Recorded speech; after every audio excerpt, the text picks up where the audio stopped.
जो लोग कहते हैं कि हमारे बच्चों को नजर बहुत लगती है, हमारे बच्चे बीमार बहुत पड़ते, ये बहुत इंपॉर्टेंट है महाराज। जिनको लगता है कि हमारे बच्चे पढ़ाई में ध्यान नहीं दे रहे हैं, जिनको लगता है कि हमारे बच्चे भूल जाते हैं पढ़ के, जिन्हें लगता है हमारे बच्चे याद करते हैं पर या जब तक पढ़ते याद रहता है फिर बाद में भूल जाते हैं, जिनको लगता है बच्चे बीमार बहुत रहते हैं, जिनको लगता है कि बच्चों का तबीयत ठीक नहीं है, नजर बहुत लगती है, ऐसे लोगों को एक कार्य करना चाहिए। जो होलिका की भस्म है उस भस्म को लाकर एक ताबीज में रख लें। चांदी का कोई ताबीज इजीली मिल जाएगा। लेकिन ये सब करना कब है?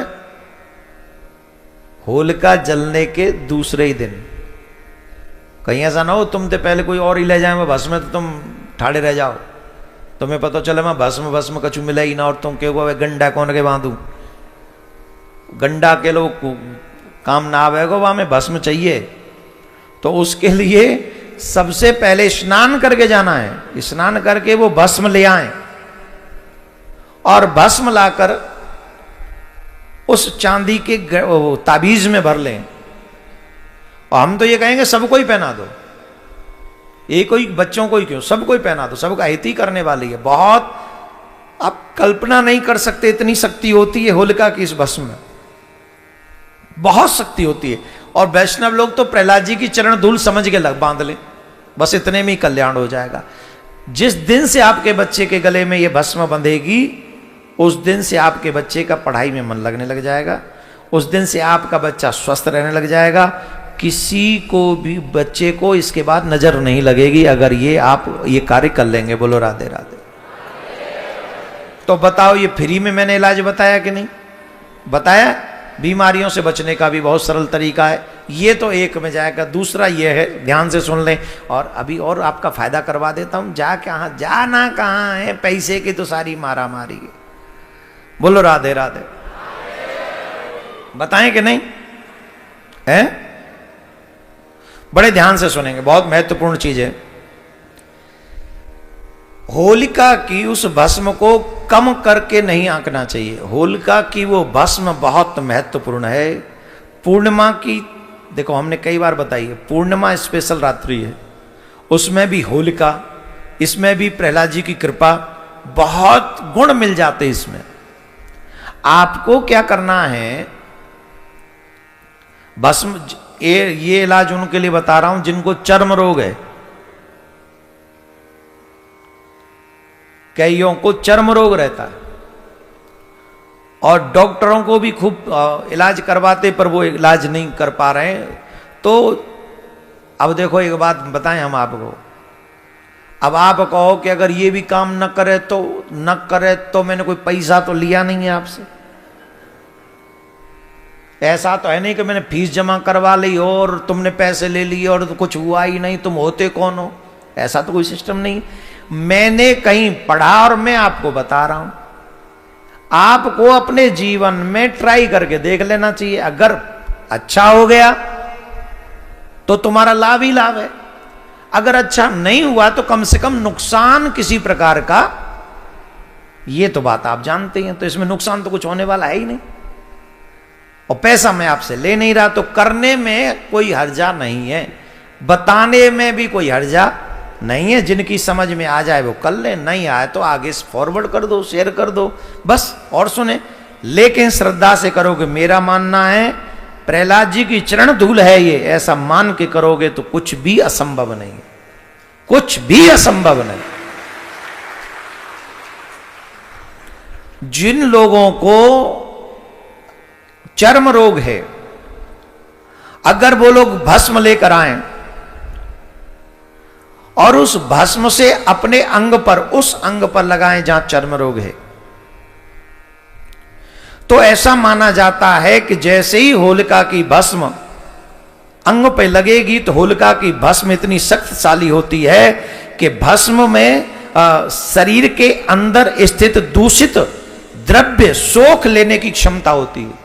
जो दूषित हमारे कीटाणु हैं या कुछ भी है, उन्हें सोख लेने की क्षमता इस भस्म में होती है। इस कारण ये भस्म लेपन करने से कई प्रकार के चर्म रोगों को दूर कर देती है। तो चर्म रोग जिनको हो उन्हें इस भस्म को लाकर अवश्य ही ये कार्य करना चाहिए। दूसरे, कई लोग कहते हैं, बोले महाराज हमारे घरों में नेगेटिव एनर्जी बहुत है, भूत प्रेत के साया हैं, ये साया है, वो साया है। कई बताते हैं। आपको एक बहुत गजब का इलाज बता रहे हैं। होलिका की भस्म को लाकर, होलिका की भस्म को लाकर अपने घर के प्रत्येक कोने में छिड़क दो। घर के प्रत्येक कोने में उस भस्म को छिड़क दो, और प्रत्येक कोने में जब उस भस्म को छिड़क दोगे तो जितनी भी नेगेटिव एनर्जी है, जितने भी भूत प्रेत आपके घर में घूम रहे हैं, वो सब भाग जाएंगे डर के मारे।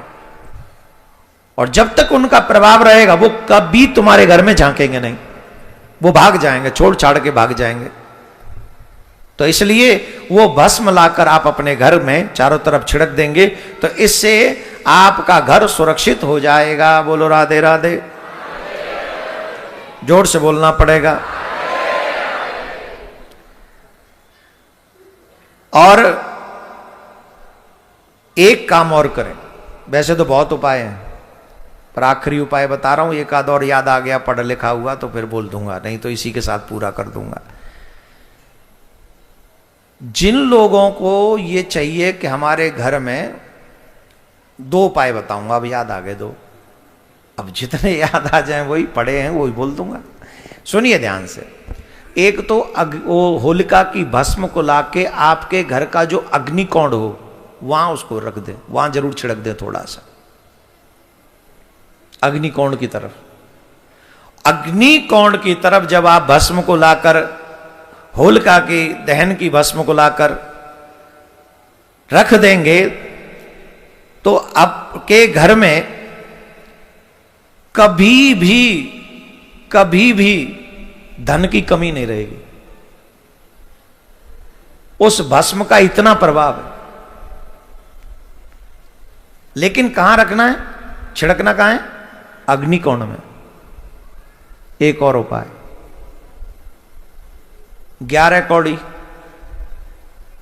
कौड़ी घर से ले जाएं, होलिका के दिन ही उसमें डाल दें। एक आध भाग्य से मिल जाए तो उठा लाएं, भस्म को उठा लाएं, पीली पोटली में बांध लें, और पीली पोटली में बांधकर जिस जगह पर आप धन रखते हो उस जगह पर उस भस्म को रखें पूरे 1 साल तक।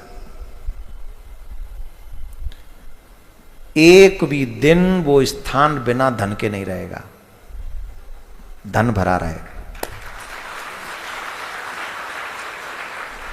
और ये बात हम गारंटी से कह रहे हैं, कोई और कछु करे ना करे पर जाए जरूर करे, है ना।